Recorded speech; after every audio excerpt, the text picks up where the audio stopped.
Ao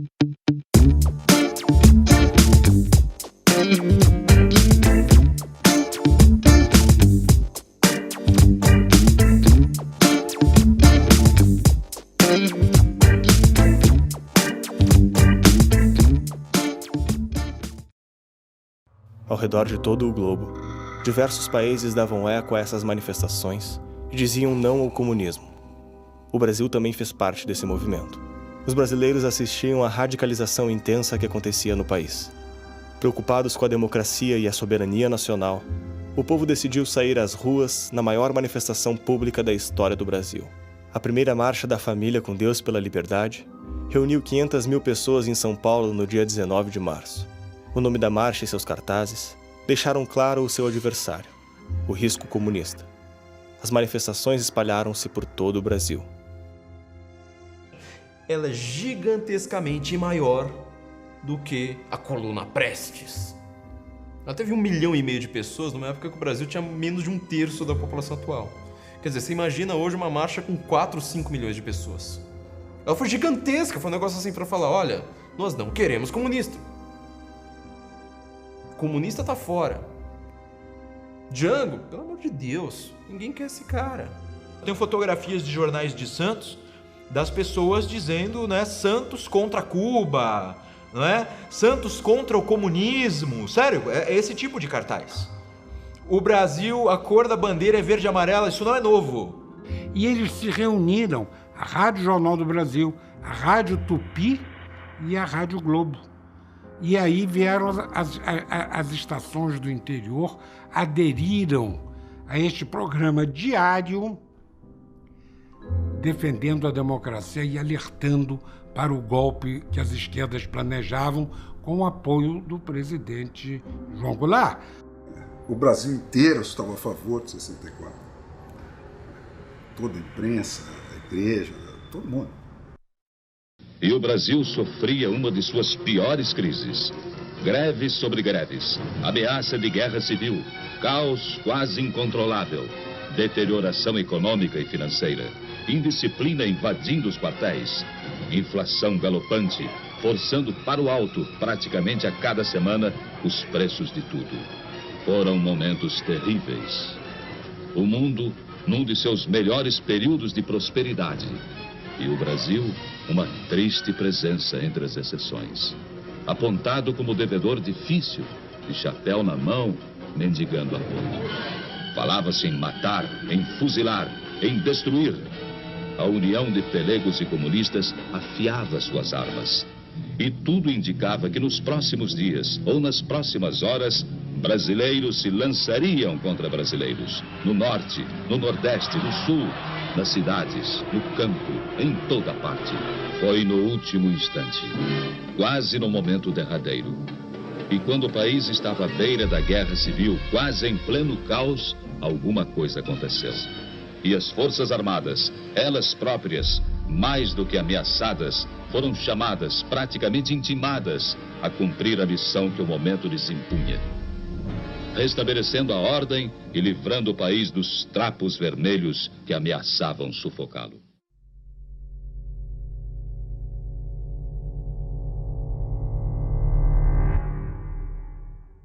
O golpe viria, o golpe de esquerda viria. Temos que reagir, temos que derrubar o governo e deflagrou, né, a rebelião militar. As tropas de Minas Gerais saíram, foram em direção à presidência para derrubar o governo. Começou um clima de tensão no país inteiro. Na Guanabara, Castelo Branco liga para o Lacerda. Castelo Branco era um militar legalista até pouco tempo antes da situação se degringolar. Ele percebeu que não ia ter outra saída, ele liga para o Lacerda e fala: olha, você é um homem importante para o país, você é o líder civil mais importante do país, você precisa sair daí porque você corre perigo, pode haver uma invasão, o Almirante Aragão, havia um boato de que o Almirante Aragão iria invadir o Palácio Guanabara, você precisa sair daí agora, nós cuidamos da sua vida, protegemos a sua vida. O Lacerda diz: se o brigadeiro Eduardo Gomes estivesse aqui, ele faria isso? Não faria, então eu vou ficar e vou defender o meu palácio, meu governo e meu estado. Lacerda vai, se arma, aí tem aquele famoso discurso no rádio: Almirante Aragão, assassino, covarde, monstruoso, venha que eu te mato com o meu revólver. Com meu revólver, canalha, bandido, traidor, a sua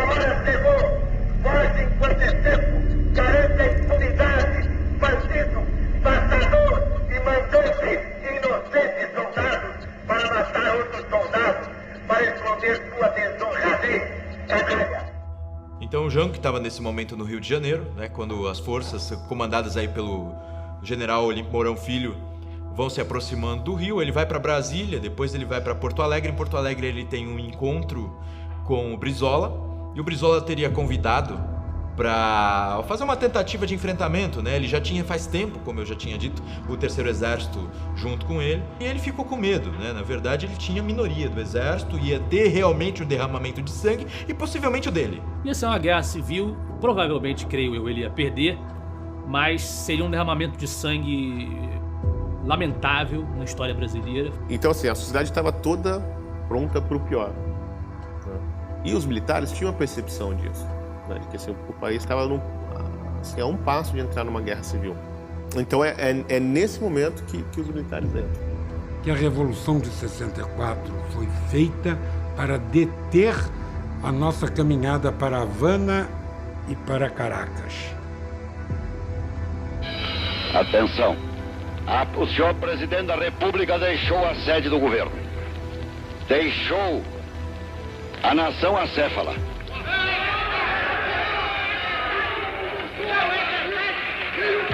Numa hora gravíssima da vida brasileira, abandonou o governo. E esta comunicação faço ao Congresso Nacional.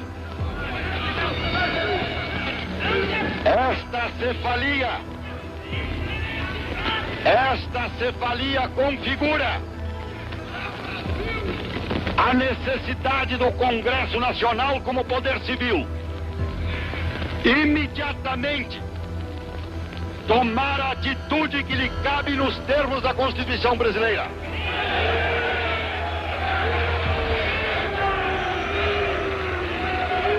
Sob a nossa responsabilidade, a população do Brasil, o povo, a ordem.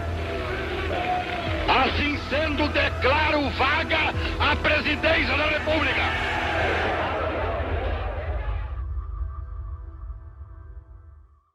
Só que tem um detalhe, o Auro de Moura Andrade declarou a vacância do cargo baseado num artigo da Constituição de 46 que dizia que o presidente da República, ausente do país, sem comunicado oficial à sede do governo, né, se ausenta, e aí o presidente do Congresso pode declarar que o presidente está impedido. O chefe da Casa Civil mandou uma carta para o Congresso dizendo que o presidente estava em Porto Alegre, que estava no exercício das suas funções.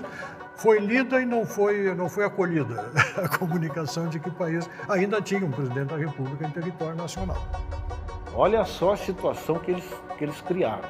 Ele estava dentro do território nacional. Estava em viagem, mas estava dentro do território nacional. Viajou do Rio para Brasília e do Brasil para Porto Alegre.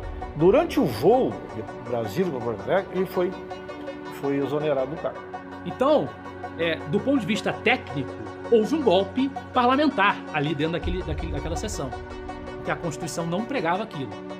Foi a solução que as forças políticas encontraram naquele momento para equacionar o problema. É muito fácil a gente julgar as coisas do ponto de vista de hoje, mas tecnicamente houve um golpe no 1º de abril, quando o Auro de Moura Andrade decreta a vacância do cargo. O movimento 64 não foi um movimento militar. Ele começa como um movimento civil. Os líderes eram sobretudo governadores de estado. Os militares foram entrando de pouquinho na coisa. Só que, no final, eles se precipitaram, eles nem queriam dar o golpe. Foi o Mourão Filho que se precipitou e obrigou os outros generais a entrar na coisa. Eles estavam tudo quietinhos no canto. Daí o Mourão Filho, que era um doidão, botou os tanques na rua, começou a ir em direção ao Rio de Janeiro, daí eles todos tiveram que se mobilizar. Nesse momento que os militares entram, mas com o apoio de toda a sociedade, com vários movimentos articulados, movimentos civis que sustentaram, né? A Igreja Católica, a OAB, a imprensa inteira, a UDN, vários sindicatos se articularam e apoiaram o movimento. O Goulart embarcou num avião e foi para São Borja. 2 dias depois, o Brizola também pegou um avião em Capão da Canoa, vestido de brigadiano, e foi para São Borja também. E daí, uns dias mais, eles passaram para o Uruguai. Não houve a menor reação, porque a Revolução já se consolidou naquelas 24 horas. O Brizola era deputado federal. Por que ele não voltou para Brasília? Ele tinha imunidade parlamentar. E o Goulart? Por que ele não pegou um avião e não foi para Brasília? E chegou lá e disse, olha, aqui eu tô aqui, ó. Não, os dois resolveram fugir. Brizola tinha planos de conspirar. Brizola pregava uma ditadura à esquerda e instrumentalizava o próprio Jango para isso. Então todos queriam conspirar. A diferença é que a conspiração que foi exitosa foi a conspiração do exército. Nenhuma resistência, nenhum movimento da esquerda, nem o próprio Partido Trabalhista Brasileiro, que era o partido do presidente, em momento algum, nos anos subsequentes, pediu a volta do Jango ao poder. Não houve nenhuma solicitação de restauração. A esquerda queria implantar um outro projeto que não era o do Jango. E nem seria jamais com o Jango ou com alguém como o Jango. Era a bola da vez, mas não era, nunca teve o perfil que a esquerda pretendia para o dia que chegasse ao poder no Brasil. Eles queriam alguém com outro perfil. E esse cara era o Brizola. E nós temos então aí o início do chamado, né, do ponto de vista dos militares, a Revolução, e do ponto de vista aí da historiografia mais recente e das esquerdas, temos o golpe militar. Então logo houve o golpe militar, se espalhou a versão de que o golpe tinha sido obra da CIA, não é isso? Quem lançou essa teoria foi um jornalista chamado Edmar Morel, no livro O Golpe Começou em Washington. E daí vem uma série infindável de livros, teses universitárias, filmes, programas de TV, assim, um massacre publicitário como nunca houve antes no Brasil. Só que tem o seguinte problema. O Ladislau Bittmann, ele diz o seguinte, ele diz que foi o escritório dele, da espionagem tcheca, que espalhou esta versão para a mídia brasileira, a qual comprou imediatamente. Oczywiście, to o tym już pisał Ladisław Bittmann, defektor z STB z 1968 roku, który zwiał do Stanów Zjednoczonych i tam zdradził tajemnicę STB, ale my znaleźliśmy potwierdzenie w archiwum praskim. Fomos nós que inventamos isso, mas nós não conseguimos localizar nenhum agente da CIA no Brasil, então forjamos uma carta que teria sido enviada pelo chefe do FBI, não da CIA, J. Edgar Hoover, ao seu agente no Brasil. A cel był właśnie skompromitować nieprawdziwie, na podstawie nieprawdziwych, sfalsyfikowanych danych amerykańską politykę zagraniczną oraz obarczyć Stany Zjednoczone odpowiedzialnością właśnie za pucz w Brazylii w 1964 roku. To były dwie operacje AO Toro e AO Man.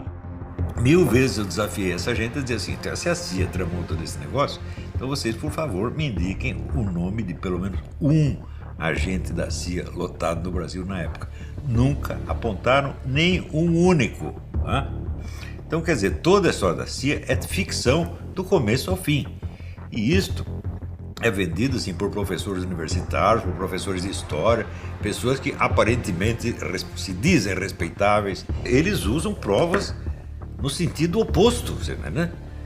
Então, está aqui a prova de que eles interferiam. Está lá o telefone, nenhuma do Lincoln Gordon para o Johnson. Presidente, os militares botaram o tanque na rua, o que nós vamos fazer? E o presidente responde, faça alguma coisa. Isso já no dia 31, você está entendendo? Então, isso quer dizer, claro que o Lincoln Gordon estava informado de que eles estavam fazendo alguma coisa, mas se ele tivesse, vamos dizer, participado da preparação do golpe, eles já estariam agindo antes e não depois. De que depois mandaram um porta-aviões. O porta-aviões, naturalmente, era para retirar cidadãos americanos que fossem postos em perigo. Não dá para fazer mais nada com o porta-aviões, além disso. Né? E mandaram um navio com combustível. Sabe a história do combustível, como é que foi? Né? Isso aí eu perguntei para o Paulo Egídio Martins, que foi governador de São Paulo, foi ministro das Minas. É verdade que os americanos ajudaram no golpe de 64? Não ajudaram nada. Disse, como é que o senhor sabe? Disse, eu fui lá pedir ajuda, eles me negaram. A única coisa que eles me ofereceram foi um navio de combustível que não foi dado. Nós pagamos, eu paguei o sinal do negócio com o dinheiro que eu pedi emprestado para o meu sogro. Eu tinha um sogro banqueiro, né? Pedi dinheiro emprestado para o meu sogro e dei lá o depósito e eles nunca devolveram sequer o depósito. Isto foi a ajuda americana, bela ajuda americana. Né?